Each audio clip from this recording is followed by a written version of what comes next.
Donald Trump's attorney general just sat down with our Caitlin Collins to talk about this latest indictment. Bill Barr says Donald Trump does not belong anywhere near the Oval Office again. Joining me now is award-winning journalist, lawyer, and former Fox host Geraldo Rivera. Geraldo, great to see you. Hi, Alisyn. So, as I mentioned, you are a lawyer. I'm sure you've read this 45-page indictment. So what jumps out at you? Well, I believe everything that Jack Smith alleges is true. I believe that, as he alleges, President Trump incited a riot, unleashed it with the intent of derailing the electoral process. He stabbed the Constitution in the back. I think it's very obvious. I also think that he, if not hatched the bizarre alternate elector scheme, he certainly embraced it. So I think that he is facing, the abyss. I think it's tragic. I think many people, from my former audience at Fox feel aggrieved by it. They feel that it's unfair. 3/4 of Republicans in this country believe that this is bogus, that this is the weaponization of the Justice Department and so forth, and that it's just an affront to democracy. Yeah. I think they've got it backwards, but you can't doubt the intensity, the ferocity of their loyalty for Donald Trump. You know, I do want to ask you about that, Geraldo, because it's very interesting, that sort of, mirror image that you're describing about the weaponization of the DOJ, because, as you say, many Fox hosts beat that drum all the time as though Jack Smith is somehow doing something at the behest of President Biden, when in fact he's completely independent and there's no evidence of that. However, tonight, Bill Barr, the former attorney general, did talk about former President Trump weaponizing the DOJ and that he would do it again. And so here is what Bill Barr said tonight. I think it's so ironic all these people are getting huffy about weaponization, which they should, because we can't go tit for tat. But Trump, as you say, I mean, he's very clear about it. I think there's no question that he believes these institutions should be used to go after his enemies. What about that, Geraldo? Why don't Fox hosts and Fox viewers worry about that? Well, I think that, first of all, Bill Barr is, I believe, the most honorable man to come out of the Trump administrations. He has been absolutely right. He came into the Trump administration to save the president from himself and from people who wanted him impeached the day before he even took office. I really believe that Bill Barr saved the 45th president. What he is saying about the weaponization and so forth, I could not help but note when you were interviewing Michael Cohen, that Michael Cohen was saying all of these pejorative things about Bill Barr, the Attorney General, and saying that he was in on the various schemes and so forth.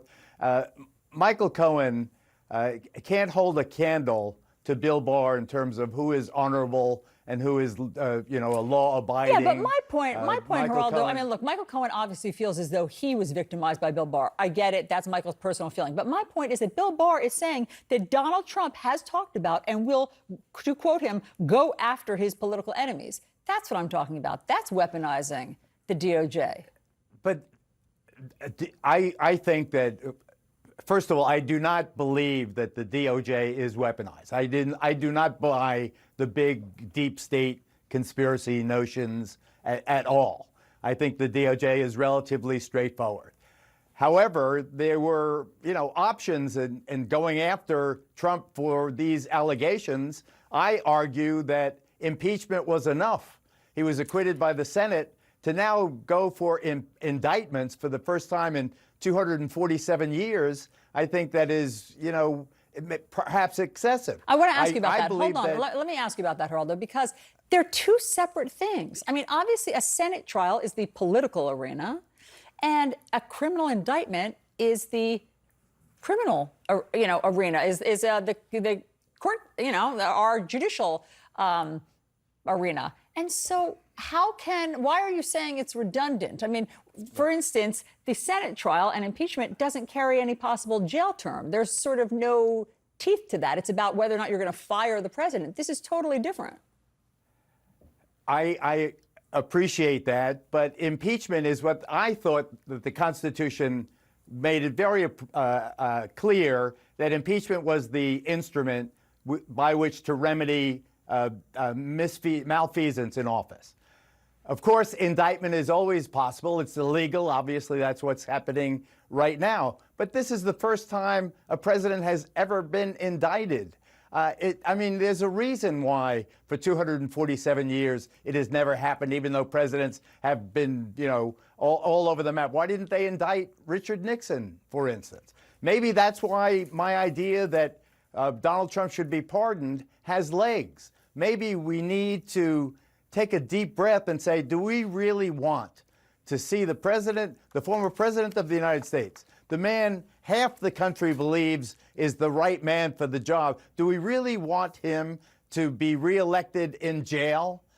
What happens to the country going forward? What happens now if all of these indictments go forward and as I said at the very top of this presentation, that I believe that everything that the special prosecutor has alleged is true. Are we going to now watch Trump be on trial, then in a primary, then in on trial in a debate, in a primary, on trial in a but if primary, not, on trial? I mean, then aren't we talking about two different tiers of justice? If not, aren't we talking? I mean, if you believe everything in the indictment is true, then you are saying that somebody's above the law.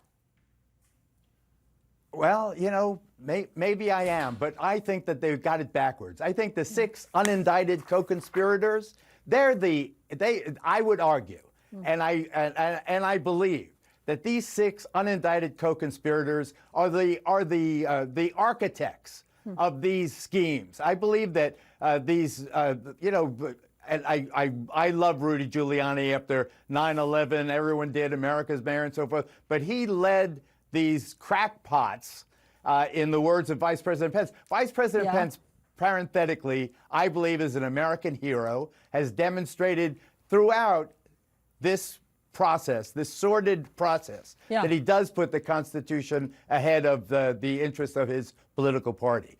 I know that he is reviled because of that, but I think that he has done a great service to the country. Well, I mean, he's reviled by the, extreme Trump supporters and maybe some Fox viewers. Speaking of Fox, one last thing, Geraldo. There's reporting that 2 Fox executives on the night that Trump was indicted met with him at his Bedminster Golf Club to try to convince him to be part of the upcoming presidential debate this month that they'll be holding in Milwaukee. It's just interesting to see. Well, let me ask you this. Do you think that they are still very dedicated and devoted to Donald Trump? Well, that's a separate question.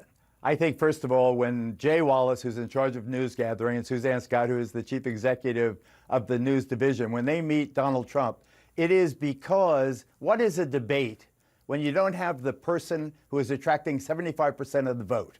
What is it a debate? What is this debate? A bunch of little guys and Nikki Haley running around looking to go from 1% to 2% to 3%. I mean, come on, it's no debate without Donald Trump.